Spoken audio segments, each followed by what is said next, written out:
Le gouvernement burkinabé a décidé de retirer les permis d'exploitation des mines de Perkwa, de Guiro, de Yéhou et de Kalsaka pour non-respect des conventions. L'annonce a été faite par le ministre chargé des mines et des carrières au sortir des travaux du Conseil des ministres. De grandes décisions ont également été prises au titre du ministère de l'Agriculture. Le point des travaux du Conseil des ministres en début de journal. Le procès affaire Charbon Fin se poursuit au tribunal de grande instance Ouaga 1. L'audience de ce mercredi a été consacrée aux interrogatoires avec les experts. Le parquet a fait observer des insuffisances dans le rapport d'expertise judiciaire. Le compte-rendu de l'audience, c'est dans un instant. Et puis, les cours sont suspendus dans les universités publiques du Burkina pour 48 heures à compter de ce mercredi 8 novembre. Le mot d'ordre de grève est donné par la Fédération estudiantine et scolaire pour l'intégrité au Burkina. Les étudiants demandent entre autres la suspension du nouveau régime d'études en licence et en master. Nous serons à l'université Joseph Kizerbo pour vivre l'ambiance de ce premier jour de grève. Bonsoir et merci de nous suivre. Le gouvernement burkinabé retire les permis d'exploitation de 4 mines. Ce sont les mines de Perkwa, de Guiro, de Yéhou et de Kalsaka. Le gouvernement justifie cette décision par les difficultés de mise en exploitation de ces mines. Le permis de la mine de Guiro sera mis à la disposition de l'APEC pour la relance des activités. L'annonce a été faite par le ministre des Mines et des Carrières au sortir des travaux du Conseil des ministres tenus aujourd'hui même sous la présidence du chef de l'État, le capitaine Ibrahim Traoré. Le point complet des travaux, c'est avec Michael Tougri et Wendla Sida Kabouri. Le Conseil des ministres de ce mercredi 8 novembre a autorisé le retrait de 4 permis d'exploitation de mines.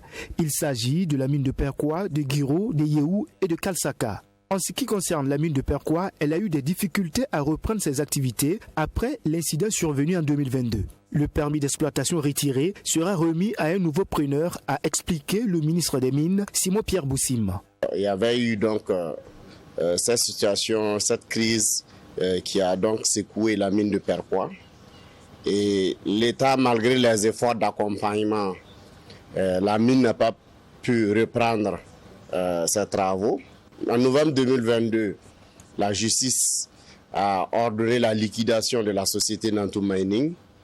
Et les dispositions du code minier en son article 99 nous permettent en ce moment de retirer ce permis pour effectivement permettre de reprendre cette mine en cherchant donc un nouveau repreneur. Il y a aussi la petite mine de Guiro qui a été effectivement arrêtée en 2015 et repris en 2016. Mais la mine n'a plus connu d'exploitation depuis 2018. La société donc Comet Ressources qui a repris cette mine n'a pas avisé aussi l'administration sur l'arrêt de ses travaux. Et mieux, elle ne paye plus ses taxes et redevances. Concernant la mine de Guiro, le ministre a indiqué qu'elle n'a plus connu d'exploitation depuis 2018. Son permis donc retiré sera mis à la disposition de l'Agence pour la promotion de l'entrepreneuriat communautaire APEC. Il y a enfin le permis d'exploitation de la grande mine d'or de Kalsaka qui a été rétrocédé au groupe Balagui. Cette société n'a pas non plus exploité la mine depuis qu'elle a été rétrocédée. Et nous avions donc adressé des mises en demeure à la société pour lui demander de justifier ses capacités techniques et financières de pouvoir poursuivre les activités. Dans la réponse donc de la société, il a été clairement ignoré les volets liés aux capacités techniques. Et nous avons donc pris conscience que cette société ne pourra pas relancer les activités donc de la mine de Kalsaka parce qu'elle n'a pas prouvé sa capacité financière et technique. Et ce sont donc ces arguments qui ont prévalu à ce que le Conseil autorise effectivement le retrait du permis d'exploitation de la grande mine d'or de Kalsaka. La mine de Yéhou n'a malheureusement pas connu une exploitation de 2015 à 2017. La demande de renouvellement du permis incomplète a été jugée irrecevable. La mine de Kalsaka est restée aussi inexploitée depuis qu'elle a été rétrocédée au groupe Baladji, a expliqué le ministre Simon-Pierre Boussim. Conseil des ministres toujours des travaux, il ressort que les créanciers doivent 11 milliards de francs CFA à la Société d'aménagement des terres et de l'équipement rural, des crédits qui rentrent dans le cadre de l'acquisition de tracteurs et autres équipements agricoles. Le gouvernement a pris donc des mesures pour entrer en possession de cette somme. Le ministre de l'Agriculture donne des explications dans cet extrait. Il faut un peu rappeler le contexte. Il y a de cela quelques semaines, le gouvernement a adopté ici même l'offensive agro-pastorale et halieutique 2023-2025 qui, dans sa mise en œuvre, nécessite un certain nombre d'investissements en lien avec la mécanisation agricole. La Société nationale d'aménagement des terres et de l'équipement rural étant un des maillons essentiels dans cette dynamique, il était important de faire un état des lieux au niveau de cette société et de voir l'ensemble des actions à mener pour renforcer les capacités de la société, à même de renforcer les mesures à prendre au niveau de l'offensive agro-pastorale et halieutique. Il faut faire un rappel historique. Il y a de cela quelques années, en 2008, il y a le programme de développement de la mécanisation agricole qui avait été mis en place et qui a conduit 2 opérations essentiellement dans le cadre de la mécanisation agricole à travers le fonds de l'eau et de l'équipement rural qui avait pu mettre en œuvre ces 2 opérations. Le fonds de l'eau et de l'équipement rural a par la suite donné naissance à la Société nationale de l'aménagement des terres et de l'équipement rural en 2014 qui à son tour a mené un certain nombre d'opérations de mise à disposition de tracteurs au profit des producteurs. Il y a eu 4 opérations qui ont été menées dans ce cadre-là.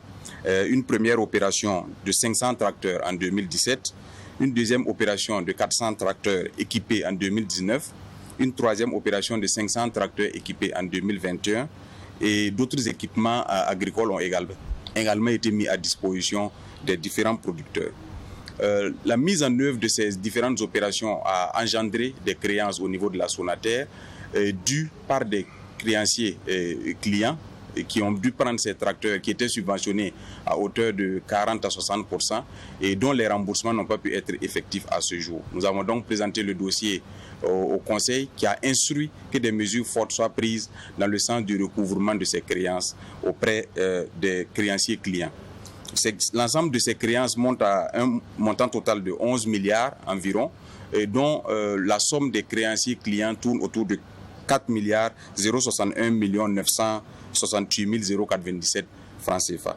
Le Conseil a donc instruit qu'au niveau des structures qui doivent cet argent-là, que des mesures soient prises pour des retenues à la source pour des structures qui bénéficient de subventions. Il a également été instruit que de manière ferme, dans les jours à venir, il soit procédé à la publication de l'ensemble de la liste de ces différents débiteurs. Et pour les particuliers qui sont également débiteurs au niveau de la Sonaterre, que des mesures soient prises également pour des retenues à la solde au niveau de ces particuliers-là. Nous vous l'annoncions en titre, la Fédération estudiantine et scolaire pour l'intégrité au Burkina a entamé une grève qui a débuté aujourd'hui même et va durer 48 heures. Les cours sont donc suspendus dans toutes les universités publiques du Burkina pour exiger la satisfaction de sa plateforme revendicative. La FECIBF demande entre autres la suspension du nouveau régime d'études en licence et en master et la mise en œuvre de solutions concrètes pour mettre un fin au retard académique. L'ambiance de ce premier jour de grève à l'université Joseph Kizerbo, c'est avec Sanata Seri.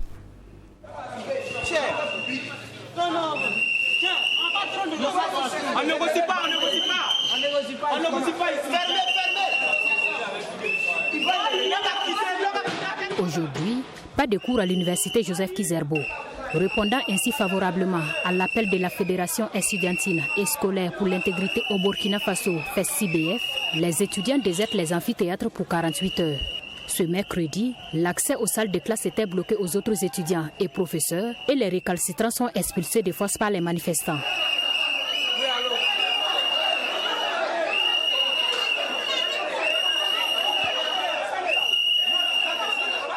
Cette association à caractère syndical exige des autorités la satisfaction de sa plateforme revendicative. L'un des motifs de ce mot d'ordre, selon le secrétaire général national de la FESI-BF, c'est le refus de l'administration à favoriser un cadre de dialogue pour résoudre les préoccupations des étudiants des universités publiques. On a dressé une plateforme revendicative auprès de l'autorité et jusqu'à présent, cette plateforme revendicative n'a pas été prise en compte. Il y a également le fait qu'on a dressé des demandes d'audience auprès des autorités pour parler de nos problèmes que nous vivons et il n'y a pas eu ce cas d'échange-là. Alors c'est ça qui a mené la FESI avec l'ensemble des camarades à décider de ce mot d'ordre de 48 heures pour interpeller l'autorité et pour interpeller également l'opinion nationale. Dans sa plateforme revendicative de 7 points, la FESI-BF exige, entre autres, la suspension du nouveau régime d'études en licence et en master, la mise en œuvre de solutions concrètes pour mettre fin au retard académique dans les universités publiques au Burkina Faso et l'installation d'un Wi-Fi de haut débit dans un bref délai au sein des universités publiques. Au moment où on parle jusqu'à présent, on peine encore à trouver un Wi-Fi pour pouvoir gérer toutes nos universités, à savoir l'université de Kizerbo, de UTS et entre autres. Pour nous, si on a un système qu'on appelle licence master doctorat, il faut également qu'il y ait la connexion pour nos camarades puissent faire les recherches comme il se doit. Il y a également le fait qu'on a demandé la suspension des 1500 francs qu'on prend sur les réinscriptions au niveau de nos différents camarades dans les différentes universités. Il faut dire qu'actuellement, à part l'université de Kizerbo qui respecte cela, les autres universités font les réinscriptions jusqu'à présent à tous les 7500 francs. Les 1500 francs, non, on ne comprend pas. Est-ce que l'inscription à l'université est augmentée? Jusqu'à présent, non, c'est tous les 15 500 francs. Donc pour nous, il faut qu'on lève ces 1500 francs. Vous avez dit qu'au départ, l'inscription, les 1500 francs, c'était juste pour entretenir la plateforme et la plateforme qui gère les étudiants. Il n'y a pas de souci. Mais pourquoi les inscriptions, on demande encore 1500 francs encore chaque année? Pour nous, c'est une arnaque. Il faudrait qu'on arrête ça le plus tôt possible. À l'issue de ces 48 heures, si rien n'est fait, la FESI-BF entend mener d'autres actions pour se faire entendre. Du reste, elle dit rester disponible pour un dialogue sincère autour des préoccupations des étudiants des universités publiques. Direction le tribunal de grande instance Ouaga 1 pour l'audience du procès affaire Charbon Fin. Les débats sur les résultats de l'expertise judiciaire se sont poursuivis ce mercredi 8 novembre. Il ressort que dans le processus d'exploitation des SACAN, du charbon chargé se retrouve dans le circuit du charbon fin. Conséquence, l'on retrouve plus de quantité d'or dans le charbon fin que dans la normale, la quantité d'or étant estimée à plus de 300 kg d'or dans la cargaison. Le compte-rendu est signé Abdou Gagné. L'audience de ce 8 novembre a été consacrée aux interrogatoires avec les experts. Le parquet fait observer des insuffisances dans le rapport d'expertise judiciaire. Pour le ministère public, d'autres métaux précieux se trouvent dans la cargaison du charbon fin. Pourtant, les experts ne les analysent pas suffisamment. Aussi, il ressort des échanges avec le parquet que le charbon fin représente seulement 34,7% de la cargaison. Chose anormale selon le procureur du Faso. Les avocats de la partie civile sont dans la même dynamique. Ils font observer que la quantité d'or contenue dans le charbon fin, qui est de 765 grammes par tonne, est largement supérieure à la normale, qui est de 63 grammes par tonne. C'est qu'au dire même des experts qui ont été commis par la juridiction, c'est qu'ils ont fini par admettre très clairement que contrairement à ce que SACAN a annoncé exporter, 65% du contenu de la cargaison n'était pas du charbon fin, était autre chose que du charbon fin et contenant de l'or. Ça, c'est une constante qu'ils ont admis. Deuxième chose, ils ont admis que la présence de l'or dans ce qu'il est convenu de considérer comme n'étant pas du charbon fin ne pouvait ni être du fait d'un accident, ne pouvait pas être du fait d'une défaillance technique et que ça ne pouvait être que l'hypothèse d'une action intentionnelle de l'homme qui a fait que ce or se soit retrouvé à cet endroit-ci. Du côté de la défense, les résultats de l'expertise sont vus différemment. Pour les avocats de IAMGOLD et SACAN, le parquet n'a pas tenu compte de la spécificité de SACAN. Pour Maître Moumini Kopio, le circuit de traitement de SACAN fait qu'il y a plus d'or dans le charbon fin. L'avocat estime que l'écart, par contre, n'est pas important. Ils ont fait l'analyse par rapport au circuit de production de charbon fin des autres mines. Ils n'ont pas tenu compte de la spécification du circuit de SACAN, où il y a un incinérateur pour incinérer la mine. Donc, dès qu'on parle d'incinérateur, le charbon fin passe à l'incinérateur, il est brûlé, il devient plus concentré en teneur d'or. on poursuit Esakan pour fraude. Alors on estime qu'Esakan a exporté plus, son charbon fin contient plus d'or qu'elle n'a déclaré. Mais les experts ont dit non, la différence est sensiblement dans les marges de 12-15% qui sont tolérées. L'expertise démontre par ailleurs que tous les éléments de la cargaison pouvaient être traités au Burkina Faso. L'audience reprend ce 9 novembre à 9h avec les interrogatoires des experts. La page santé de ce 20h s'intéresse à la migraine, un mal qui touche près de 11 millions de personnes, dont des adultes et des enfants. Il est important de distinguer le mal de tête qu'on appelle couramment céphalée de la migraine. Dans la céphalée, la douleur est légère et modérée, alors que dans la migraine, celle-ci peut être beaucoup plus importante. Pour en savoir davantage, nous en sommes allés à la rencontre du professeur Anselme Dabilgou. Il est neurologue, par ailleurs chef du service de neurologie au CHU Algado Ouedraogo. Il nous parle des conséquences, mais aussi du traitement de la migraine. Et c'est dans ce reportage que nous propose Mamidriana Kamabou. Suivons. C'est une maladie neurologique très mal connue du grand public. La migraine touche environ 11 millions de personnes dans le monde. Selon le neurologue professeur Anselme Dabilgou, la migraine est un mal de tête pulsatile causé par les crises. Elle est accompagnée parfois de nausées et de vomissements. Avec des problèmes de photophobie, c'est-à-dire que en regardant la lumière là, ça fait mal aux yeux, ce qu'on appelle la photophobie. Également le bruit là, ça fait très mal aux oreilles, ce qu'on appelle la sonophobie. Donc c'est une maladie neurologique chronique. Bien qu'elle ne dispose de cause, les crises migraineuses sont les conséquences d'une hyperexcitabilité. À en croire le neurologue, ce phénomène est lui-même lié à une prédisposition génétique. On va faire un scanner cérébral, on va faire une IRM cérébrale, mais on se rend compte qu'il n'y a pas de cause. C'est certainement un problème génétique, génétique, parce que dans la famille, il y a un antécédent de migraine. La migraine, tout comme la céphalée, se manifeste par un mal de tête. Y a-t-il une différence entre les deux? Oui, la migraine, c'est un type de céphalée. Parce qu'on a des céphalées qui sont aiguës, qui peuvent être brutales. Et quand c'est comme ça, il faut voir, il y a une cause. Quand c'est brutal, aigu, on peut avoir une cause, notamment un accident vasculaire cérébral. Et on peut aussi avoir des céphalées chroniques qui peuvent évoluer par épisode. Une fois par semaine, 2 fois par semaine, 3 fois par semaine, qui se répètent de la même manière. Là, on peut parler de migraine. On a aussi des céphalées qui augmentent d'intensité au fur et à mesure, ce qu'on appelle les céphalées progressives. Et là, ça peut être lié à une tumeur du cerveau. Pour le professeur Dabilgou, le traitement de la migraine se repose sur la prise d'analgésiques. La prise de ces médicaments préventifs peut aider à gérer les migraines. Il y a ce qu'on appelle le traitement de la crise. Le traitement de la crise, la personne a mal, ça c'est le traitement de la crise. Il y a des médicaments qui sont réputés pour être des médicaments de la crise. Et il y a aussi le traitement de fond. Le traitement de fond, lorsqu'on a beaucoup de crises de migraine, donc le traitement de fond va viser à espacer les crises de migraine. Par exemple, quelqu'un qui a 10 crises de migraine par mois, lorsqu'on va mettre le traitement de fond, au lieu d'avoir 10 crises, ça va se limiter à 2 ou 3 crises par mois. Il faut noter aussi qu'un mal de tête peut survenir en raison du manque de sommeil, du stress ou encore de l'exposition à un bruit fort. Cependant, si ces maux de tête se répètent de manière rapprochée, le neurologue invite la population à prendre attache à un spécialiste et d'éviter l'automédication.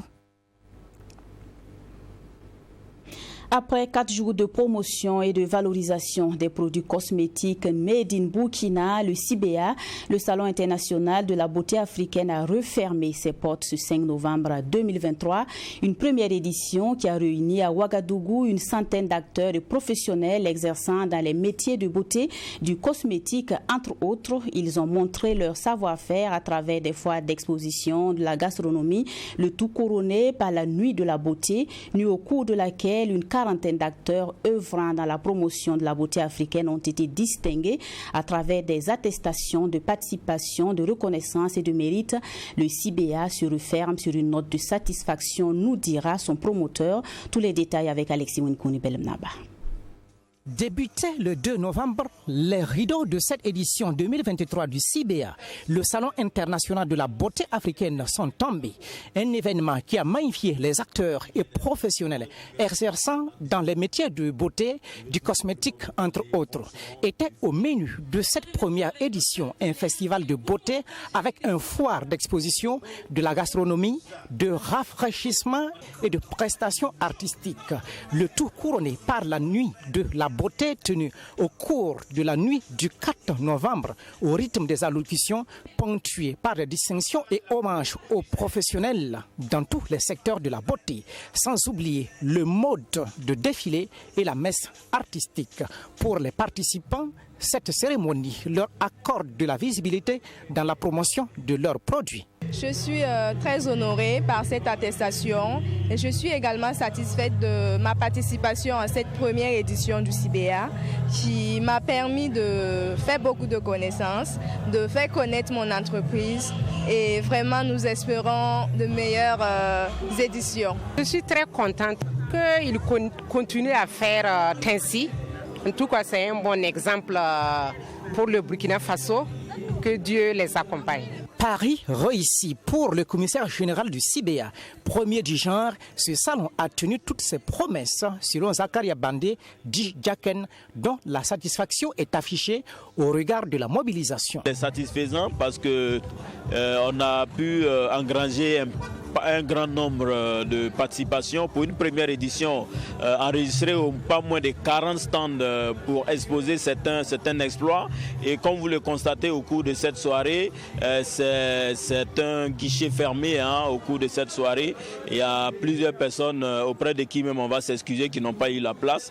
Donc c'est une manière pour nous en tout cas de dire que nous sommes fiers d'avoir réussi cette organisation, d'autant plus que c'est une activité qui a connu de l'engouement.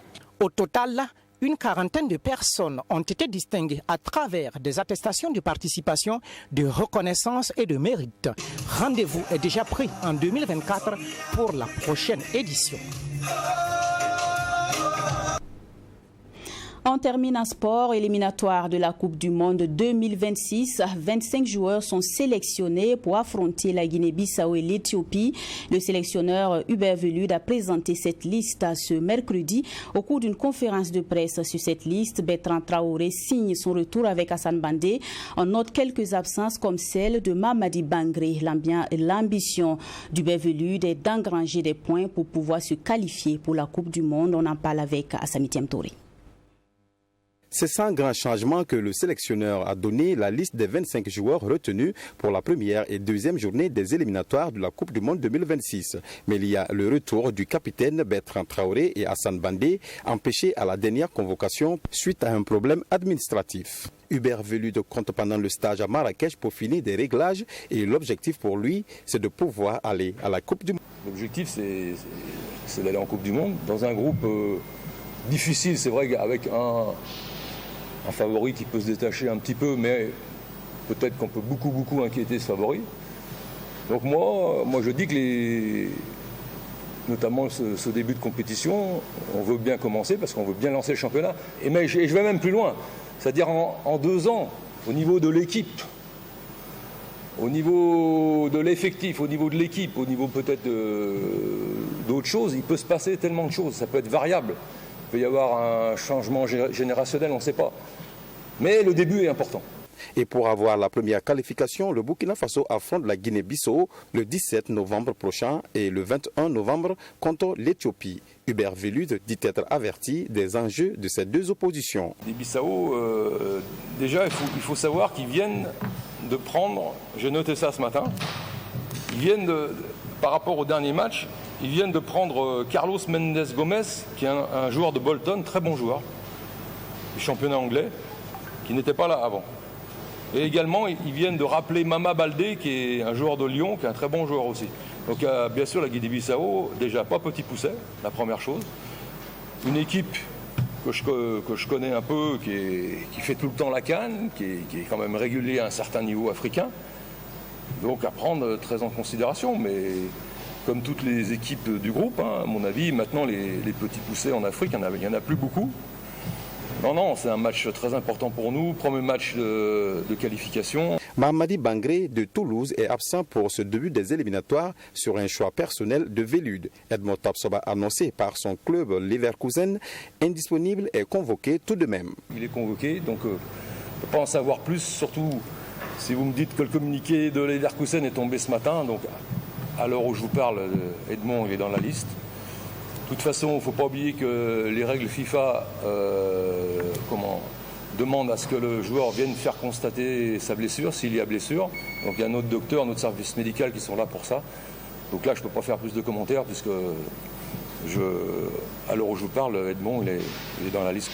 Le stage des étalons débute 4 jours avant le premier match pour permettre aux joueurs de mieux s'adapter.